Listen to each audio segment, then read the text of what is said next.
Hello everyone, welcome back. So as we have already mentioned in one of our previous videos, today we'll discuss the exam pattern, that means the subjects, the time allotted and the maximum marks allotted to each subject for the Indian Air Force exam, that is AFCAT. We have already mentioned the notification, eligibility, syllabus and exam date in our previous video. നമ്മൾ discuss ചെയ്തതാണ് അല്ലേ. So ഇന്ന് നമ്മൾ നോക്കാൻ പോകുന്നത് exam duration എത്രയാണ് exam duration എന്ന് പറയുന്നത്, എത്ര ടൈം ഉണ്ട്, നമ്പർ ഓഫ് ക്വസ്റ്റ്യൻസ് ഈ കാണിച്ചിരിക്കുന്ന പോലെ. എക്സാം ഡ്യൂറേഷൻ എന്ന് പറയുന്നത് 2 hours ആണ്, 2 മണിക്കൂറിൻ്റെ എക്സാം ആണ്. നമ്പർ ഓഫ് ക്വസ്റ്റ്യൻസ് എന്ന് total will have 100 questions, 100 questions ഉണ്ടാവും. മാക്സിമം മാർക്സ് 300 ആണ്, 300 മാർക്കിനുള്ള ഒരു എക്സാം ആയിരിക്കും നടത്തുന്നത്. എക്സാം ഡേറ്റ്സ് നമ്മൾ നേരത്തെയും പറഞ്ഞതാണ്, 2nd or 3rd week of February എന്നുള്ളതാണ്. എക്സാക്ട് ഡേറ്റ് പക്ഷേ സൈറ്റിൽ കാണിക്കുന്നുണ്ട്, ഏകദേശം ആ ഒരു ടൈമിൽ തന്നെ ആയിരിക്കും എന്നുള്ളതാണ് നമ്മൾ പ്രതീക്ഷിക്കുന്നത്. ഓക്കെ, അപ്പോൾ ഇത്രയും കാര്യങ്ങൾ ഓർത്ത് വെച്ചേക്കുക. എക്സാം പാറ്റേൺ എങ്ങനെയാണെന്നുള്ളത് ഇനി നമ്മൾ നോക്കാൻ പോകുന്നത്, നമുക്ക് എന്തൊക്കെയാണ് ചോദിക്കുന്നത്, സിലബസ് അല്ലേ, സിലബസ് ആണ് നമുക്ക് അടുത്ത് അറിയേണ്ടത്. അപ്പം കുറേ ഏരിയാസ് കവർ ചെയ്യുന്നുണ്ട്. ഇംഗ്ലീഷ് ആണ് ഒരു ഏരിയ എന്ന് പറയുന്നത്. ഇംഗ്ലീഷിൽ നിന്ന് തന്നെ നമുക്ക് കോംപ്രിഹെൻഷൻ ഉണ്ട്, എറർ ഡിറ്റക്ഷൻ ഉണ്ട്, സെൻറ്റൻസ് കംപ്ലീഷൻ ഉണ്ട്, ഫിൽ ചെയ്യാനായിട്ട് കറക്റ്റ് വേർഡ് വെച്ചിട്ട് ഫിൽ ചെയ്യാനായിട്ട് ചോദിക്കുന്നുണ്ട്.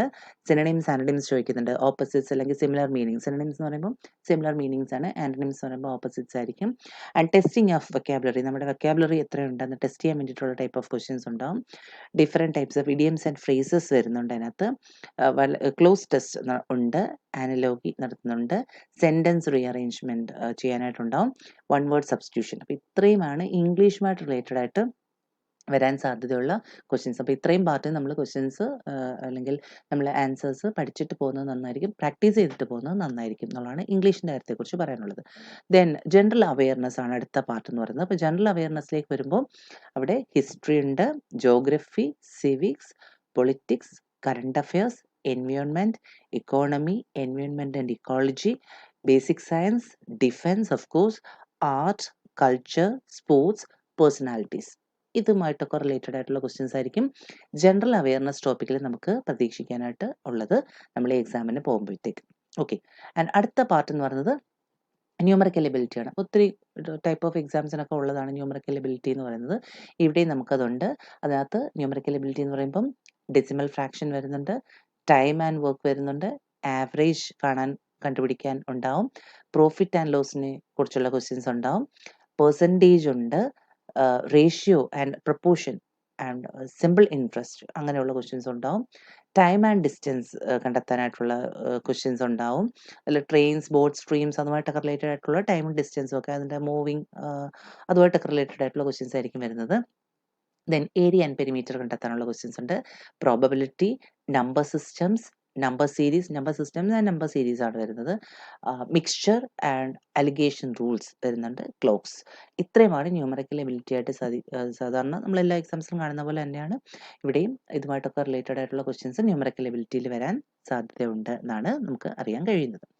Reasoning and military aptitude test obviously ഉണ്ടാവുമല്ലോ. അപ്പോൾ അതിൽ വെർബൽ സ്കിൽസ് ടെസ്റ്റ് ചെയ്യപ്പെടും, സ്പേഷ്യൽ എബിലിറ്റി, ഇത്രയും കാര്യങ്ങളാണ് റീസണിങ് ആൻഡ് മിലിറ്ററി ആപ്റ്റിറ്റ്യൂഡ് ടെസ്റ്റുമായിട്ടുള്ളത്. അപ്പോൾ ഈ പറഞ്ഞ 4 ഡിഫറെൻറ്റ് പാറ്റേൺ ഓഫ് ക്വസ്റ്റ്യൻസ് ആണ് നമുക്ക് ശരിക്കും ഈ പറഞ്ഞ എക്സാമിന് നമ്മൾ എക്സ്പെക്ട് ചെയ്യുന്നത്. അപ്പോൾ നേവിയുടെ എക്സാമിന് വേണ്ടിയിട്ട് നമ്മൾ എക്സ്പെക്ട് ചെയ്യുന്ന ഈ ഡിഫറെൻറ്റ് പാറ്റേൺസിലുള്ള ക്വസ്റ്റ്യൻസ് ആണ്. നമ്മൾ വളരെ ഇമ്പോർട്ടൻ്റ് ആയിട്ട് ഓർത്തിരിക്കേണ്ട കുറച്ച് ഡേറ്റ്സ് ഉണ്ട്. ഓൾറെഡി പ്രീവിയസ് വീഡിയോയിൽ നമ്മൾ പറഞ്ഞതാണ്, ഒന്നും കൂടെ ഒന്ന് റിമൈൻഡ് ചെയ്യുകയാണ് എന്തൊക്കെയാണ് ഇമ്പോർട്ടൻറ്റ് ഡേറ്റ്സ് എന്നുള്ളത്, ഏതൊക്കെയാണ് ഇമ്പോർട്ടൻറ്റ് ഡേറ്റ്സ് എന്നുള്ളത്. ബിഗിനിങ് നമ്മൾ ഓൾറെഡി പറഞ്ഞു, എന്നാണ് തുടങ്ങിയത് എന്നുള്ളത്. Beginning of submission of online application എന്ന് പറയുന്നത് 2nd December സ്റ്റാർട്ട് ചെയ്തു 2024. 2025 വേണ്ടിയിട്ടുള്ള എക്സാം ആണല്ലോ. സോ 2nd December സ്റ്റാർട്ട് ചെയ്തു. ലാസ്റ്റ് ഡേറ്റ് എന്ന് പറയുന്നത് ഈ 31st ആണ്, December 31st ആണ്. Admit card 7th February they'll issue your admit card on 7th February 2025. Exam date എന്ന് പറയുന്നത് നമ്മൾ പറഞ്ഞ പോലെ ഒരു എക്സാക്ട് ഡേറ്റ് അതിൽ പറയുന്നത് 22nd and 23rd February എന്നുള്ളതാണ്. അപ്പം ഏകദേശം ആ ഡേറ്റ് തന്നെ ആയിരിക്കും എന്നുള്ളതാണ്, അത് ഓൾറെഡി പറഞ്ഞിട്ടുണ്ട്. അപ്പോൾ എക്സാം ഡേറ്റ് ആ സമയത്താണ്, അപ്പോൾ അതും ഓർത്ത് വെച്ചേക്കുക. ദെൻ നമ്മൾ ഓർത്ത് വെക്കേണ്ട ഒരു ഡേറ്റ് എന്ന് പറയുന്നത് റിസൾട്ട് ഡേറ്റ് ആണ്. Result 22nd and 23rd exam കഴിഞ്ഞു കഴിഞ്ഞാൽ റിസൾട്ട് എന്ന് പറഞ്ഞാൽ March 2025 വരും. എന്നുള്ളതാണ് പറയുന്നത്. കോഴ്സ് കമൻസ്മെൻറ്റ് ഡേറ്റ് എന്ന് പറയുന്നത് ജാനുവരി 2026 ആണ്. ഓക്കെ, അപ്പോൾ ഇത്രയും ഒരു ടൈം അതിനകത്തുണ്ട്. ബട്ട് സ്റ്റിൽ നമുക്ക് പ്രിപ്പയർ ചെയ്യാനുള്ള ടൈം വേണം അല്ലേ, കുറേ കാര്യങ്ങൾ ചെയ്യാനുണ്ട്. കുറച്ച് സമയം ഉള്ളൂ അങ്ങനെ നോക്കുകയാണെങ്കിൽ. കാരണം 31 ഡിസംബറിൽ ഇത് ക്ലോസ് ചെയ്ത് കഴിഞ്ഞാൽ ഓൾറെഡി അപ്ലൈ ചെയ്തവർക്ക് അറിയാം ഇനി വളരെ കുറച്ച് സമയം മാത്രമേ ഉള്ളൂ നമ്മുടെ മുന്നിലെന്ന് പറയുന്നത്. കാരണം ഫെബ്രുവരിയിൽ എക്സാമാണ്. ജാനുവരി ഫെബ്രുവരി 2 മാസം മാത്രമേ ഉള്ളൂ. സോ ഈ പറഞ്ഞ സിലബസ് ഒക്കെ വെച്ചിട്ടുള്ള പ്രിപ്പറേഷൻസ് ആണ് നിങ്ങൾ നടത്തേണ്ടത്. All the very best for your exams and for your future. നന്നായിട്ട് പ്രിപ്പയർ ചെയ്യുക. നമുക്കിതിൻ്റെ കൂടുതൽ ഡീറ്റെയിൽസുമായിട്ട് അടുത്ത വീഡിയോയിൽ കാണാം. Thank you so much.